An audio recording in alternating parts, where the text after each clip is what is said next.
दोस्तों नमस्कार। आप देख रहे हैं एचडी न्यूज। यह एचडी न्यूज परिवार की तरफ से आप सभी देशवासियों पर 2025 नए साल की शुरुआत पर बहुत सारी शुभकामनाएं। उम्मीद करते हैं आप जहां भी होंगे हंसते खिलते पूरे परिवार के साथ संपन्न रहें, खुशी रहें। यही दुआ के साथ हम आपको और आपके परिवार को शुभकामना देते हैं। आज हमारे साथ में राजभर समाज के अग्रणी राम सिंह भाई राजभर हमारे साथ में हैं। उनसे हम समाज के विषय पर कुछ बात करेंगे। इससे पहले हम बात करें कि उनका एक बार आप दर्शकों को परिचय कराना चाहेंगे। आपका हमारे न्यूज चैनल में बहुत बहुत स्वागत है। नए साल में आपको और आपके चैनल को नए साल की हार्दिक शुभकामनाएं। मैं राम सिंह राजभर, समाज सेवी, अखिल भारतीय राजभर संगठन गुजरात प्रदेश अध्यक्ष।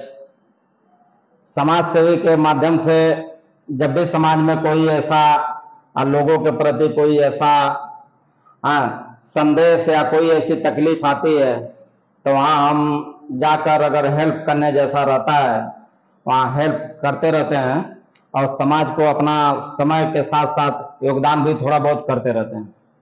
राम सिंह भाई, मैं आपसे ये जानना चाहता हूँ कि आप राजभर समाज के अग्रणी हैं और एक समाज सेवी के साथ साथ राजनीति में भी आपकी अच्छी खासी जानकारी रखते हैं।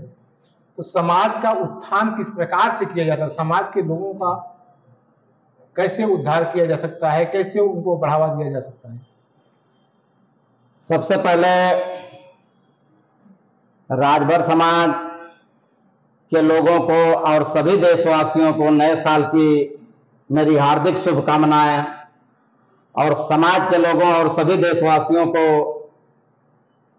मेरा रिक्वेस्ट है कि अगर समाज और देश का उत्थान करना है तो शिक्षा ही ऐसा माध्यम है कि जिससे समाज और देश का उत्थान हो सकता है। शिक्षा, आप बोल रहे हैं शिक्षा एक माध्यम है। आप आज का माहौल जो देख रहे हैं, लोगों को शिक्षा के प्रति, भगवान के प्रति जो आस्था है, तो क्या आस्था जो भगवान के अंदर है, लोग बोलते हैं भगवान में आस्था होगी, नरक स्वर्ग की बात करते हैं। आपकी राय क्या है? ऐसा कोई नरक स्वर्ग नहीं होता है। आप शिक्षा के माध्यम से अपनी ऊंचाइयों को पा सकते हैं और अपने परिवार और अपने आप का विकास कर सकते हैं। रही बात अगर जो भी नर्क स्वर्ग की और मंदिर मस्जिद हिंदू मुसलमान अगर जो भी लोग करते हैं वो अपनी राजनीति की रोटी सेकते हैं, ऐसा कुछ भी नहीं है। अगर किसी भी समाज का उत्थान करना है, अगर कभी भी देश का अगर विकास लाना है तो हमें शिक्षा के माध्यम से ही अपने समाज और अपने देश का विकास कर सकते हैं।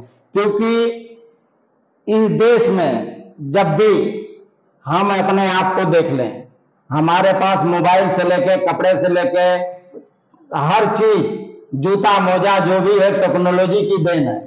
टेक्नोलॉजी ऐसी माध्यम है कि आज के दौर में हमारे जो व्यवस्थाएं हैं, जो करीब 99% टेक्नोलॉजी पे ही चल रही है। और टेक्नोलॉजी ऐसी चीज है कि शिक्षा के माध्यम से ही लोग सारी सुविधाएं पाए हैं। तो मेरा रिक्वेस्ट है कि आज जो भी विकास कर रहा है शिक्षा के माध्यम से ही विकास कर रहा है। और मेरा रिक्वेस्ट है भारत के देशवासियों को और अपने समाज के लोगों को कि अगर देश और समाज का विकास करना है तो शिक्षा को मजबूत करिए। लेकिन मैंने एक चीज सुना है, आप भी शायद सुने होंगे क्योंकि आप राजनीति की अच्छी पकड़ रखते हैं, जानकारी रखते हैं, कि सरस्वती का पूजा हिंदुस्तान में हुआ और ज्ञानी जापान हुआ, लक्ष्मी की पूजा हिंदुस्तान में होता है और धनवान अमेरिका बलवान होता है। क्या सही? ये सब सारा चीज है, लोग अपने रोटी सेकने का एक माध्यम बनाए हैं। नहीं तो अगर शिक्षा के मामले में देखा जाए, आज महिलाएं जो आस्था के प्रति अगर इतना जागरूक रखती हैं, सब चीज जानती हैं, इसके बावजूद भी उनको अनुभव नहीं है कि हमें शिक्षा और समाज में मजबूती दिलाने के लिए सावित्रीबाई फुले की देन है कि आज हम शिक्षा इतना मजबूती से ले पा रहे हैं। हक अधिकार अगर महिलाओं को अगर कोई दिया है तो सावित्रीबाई फुले है। मैं आपसे ये चीज जानना चाहता हूं कि सबसे बड़ा भगवान कौन है? सबसे बड़ा भगवान अगर माना जाए तो किसी को कोई माध्यम नहीं है। अगर सबसे बड़ा इस दुनिया में अगर भगवान है तो हमारे माता पिता हैं, और हमारे माता ही पिता ऐसे हैं कि माता से बढ़कर कोई नहीं है, जो कि हम दूसरी लोगों के कहने पे किसी को भी माता मानते हैं। वो सारी चीज को छोड़ के जो माँ 9 महीने अपने पेट में पोसी पाली है, और फिर पैदा होने के बाद माँ बाप मिलकर हमारे जीवन में बहुत बड़ा योगदान दिए हैं। शिक्षा के तौर से लेके पालने पोसने को लेकर सारा योगदान माँ बाप का होता है। माँ बाप ही हमारे भगवान है, उसके अलावा कोई भगवान नहीं है। ऐसा कौन सा भगवान जो हर समय देता है लेता नहीं? माँ बाप ही ऐसा भगवान है कि हमेशा देते हैं और लेते नहीं हैं। वो आज तक जीवन में जब से लड़का पैदा होता है, जब से उसकी जिंदगी जब तक अपने पैरों पे नहीं खड़ा होता है, जब तक माँ बाप उनको देते ही हैं, कभी उनसे अपनी उम्मीदें नहीं रखते। कि उनको एक ही चीज होता है कि मेरा लड़का आने वाले समय में पढ़ लिख के एक अच्छे लेवल पे हो जाएगा तो मेरा लड़का अपना सुखी जिंदगी जिएगा। उनको लेने की कोई उम्मीद नहीं होती है। आप आज के जो युवा हैं, जो शिक्षा के क्षेत्र में जो हमारे भारत देश के युवा हैं, जो नशे की तरफ मुड़ गए हैं, उनसे क्या आग्रह करेंगे?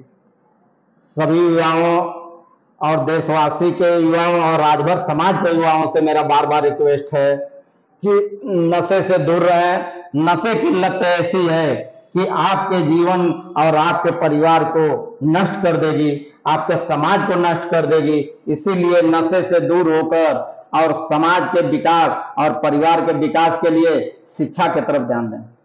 आप शिक्षा की बात करते हैं और अभी आपने एक शब्द बोले थे, एक शायरी के तौर पर आपने कहा था कि उन युवाओं को लिए, तो आप उन नए जो युवा हैं जो उनको पढ़ाई की शिक्षा के क्षेत्र में आप प्रोत्साहित करते हैं, उनके लिए क्या कहना चाहेंगे? उनके लिए मेरा यही कहना है कि आप पढ़ाई कर रहे हैं, राजभर समाज के युवा लोगों और बच्चों से ज्यादा करके रिक्वेस्ट, और देशवासियों के बच्चों से भी ज्यादा करके रिक्वेस्ट है कि जो माँ बाप पैदा करके पाल पोस के बचपन से, उनकी भी एक उम्मीद होती है, उनका भी एक सपना होता है, और वो अपने सपने को लेकर, आपके सपनों को लेकर अपने सपने का त्याग कर देते हैं कि मेरा बच्चा आने वाले समय में पढ़ लिख के एक अच्छे लेवल पे होगा। इसलिए मैं उनसे रिक्वेस्ट करना चाहता हूं, सभी युवाओं और बच्चों से, कि आप पढ़ाई के माध्यम से इतना संघर्ष करिए कि अपने सपने को साकार करिए और माँ बाप के सपनों को साकार करके अपने लक्ष्य को प्राप्त करिए। कठिनाइयां होती है, मेहनत करेंगे, आप मेहनत करेंगे, मेहनत में थोड़ी तकलीफें तो होती है, लेकिन कुछ दिन की तकलीफें आपकी जिंदगी बना देगी। तकलीफों से कभी नहीं डरा जाता, आप संघर्ष करने से नहीं डरा जाता। इसीलिए तो एक शेर में बोला गया है कि लहरों से डर के नौका कभी पार नहीं होती, कोशिश करने वालों की कभी हार नहीं होती। नन्ही सी चींटी जब दाना लेकर चलती है, चढ़ती दीवारों पे 100 बार फिसलती है, मन का विश्वास रगों में सांस भरता है, गिरकर चढ़ना, चढ़कर गिरना, आखिर उसकी मेहनत बेकार नहीं होती, कोशिश करने वालों की हार नहीं होती।